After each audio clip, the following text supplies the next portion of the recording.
Welcome back to this kind of special edition of the Takeout, built around an interview with House Speaker Mike Johnson. President Trump, as you might have heard, we talked about it on the show earlier this week, wants lawmakers in Texas to redraw the state's congressional map.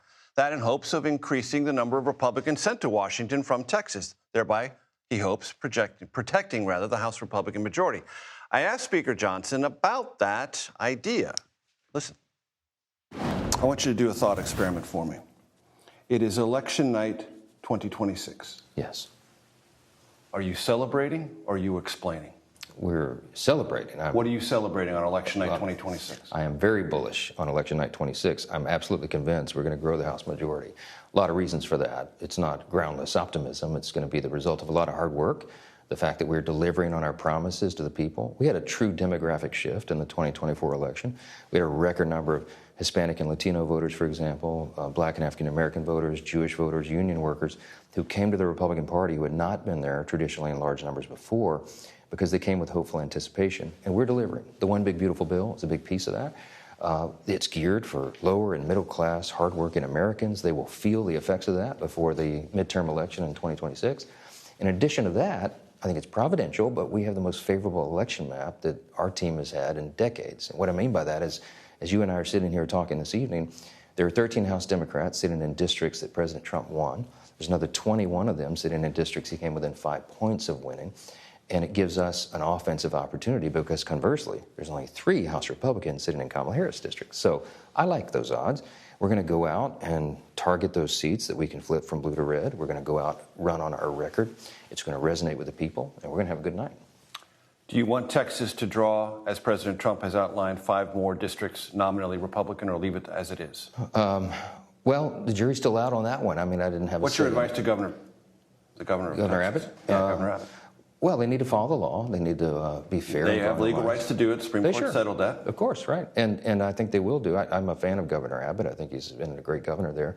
And I think the outcome probably inures to our benefit. It sounds like, I mean, Texas is a red state, and that all makes sense. But we're still awaiting the outcome. I haven't seen the maps yet. No one consulted me on that.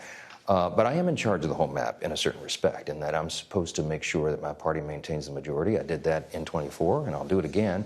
And we've got a lot more to run on now than we did last time. So I'm bullish. You mentioned the big, beautiful, now law.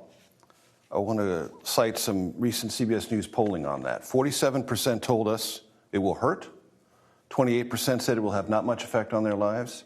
25% said it will help. Do you have some salesmanship to do? Yeah, we do. I'm not surprised by those numbers because they've gotten a steady diet of misinformation by most of the mainstream media and the Democrats, certainly. They're telling them things that are simply not true. The good thing about this is we have the facts on our side. And the reason I put the big, beautiful bill on such an aggressive timetable, a fast track to get it signed into law by July 4th, which was a self-imposed deadline that we met, was because we wanted people to experience the truth of what the bill will do for them. This is going to be like 2019. Before COVID, after the first 2 years of the Trump administration, we brought about the greatest economy in the history of the world. I mean, every demographic was doing better, Garrett. Really, everybody. Rising wages, more job opportunities, people climbing the ladder. We're going to get back to that again, but we did what we did in 2018, 2017, this time on steroids. This was a truly big, beautiful bill with something for everybody. And the lower and middle class earners are going to feel the biggest effects of that. If you make between $15,000 and $15,000 and $80,000 a year, you're going to have, on average, about a 15% lower tax burden. The typical American family is going to have about $13,000 more in their pocket. $13,000. That's right, because of the results of all this. We increased the standard. So they don't see that by November of next year, they can hold you accountable. They'll see it, and they will vote accordingly. I mean, the economy is going to be doing well. This is jet fuel to the economy. We're going to have American energy dominance, peace through strength again. We're going to have regulatory reform to get everybody going, get the engines of government going again, pro-growth economy. And we're absolutely convinced that this is going to serve us well. So the Democrats will be out trying to convince people of something that is simply not true. We'll be able to demonstrate the opposite. I really like our chances. Joining me now to evaluate all that, senior political correspondent for the Wall Street Journal, Molly Ball, congressional reporter for the Washington Post, Kadia Goba, and to my left, senior political reporter for Axios, Alex Isenstadt. Before we get to that interview, a lot of other things happened today. Tony Evers in Wisconsin, Democratic governor, not seeking re-election. We've confirmed here at CBS News the two-term former Democratic governor, Roy Cooper in North Carolina, is going to run for the Senate, as will the sitting RNC chairman, Michael Whatley. That's going to be a huge $100 million Senate race for sure.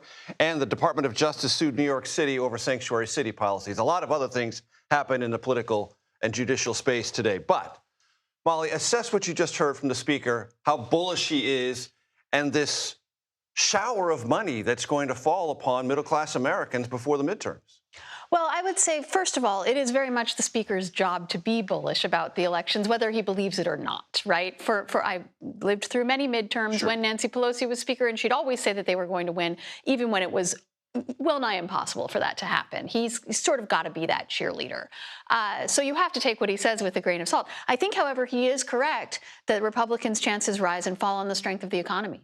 And if what he is projecting comes true, if this does unleash a great economy, then people are going to feel better about that. But, you know, he talked about the different demographics that powered President Trump's win last year. The problem for Republicans is that those are all the demographics who are least likely to vote in a midterm. Those infrequent voters who came into the Republican Party just to vote for President Trump, we now have several cycles of Trump on the top of the ticket, but not on the ticket. And in every one of those, Republicans have lost ground because those midterm voters are now much less likely to vote for Republicans. And Kadia, Democrats believe they're going to take what the speaker just said, measured against the results, and they believe they'll be talking not about $13,000 falling out of the sky for middle-class Americans. They're going to be talking about hospitals closed, people losing nutrition assistance, people being lopped off Medicaid, and possibly having a harder time getting Obamacare. Yeah, I think you will see Democrats on the road talking about the economy for the first time in a long time. And I think they've learned their lesson from previous elections.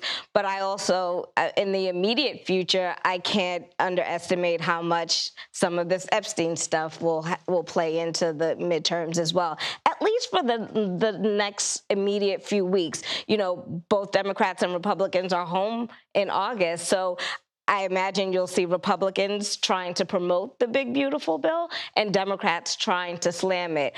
But again, you can't underestimate what this new role with this Epstein, the role of this Epstein stuff will play in the immediate future. And I think they should be cautious of that.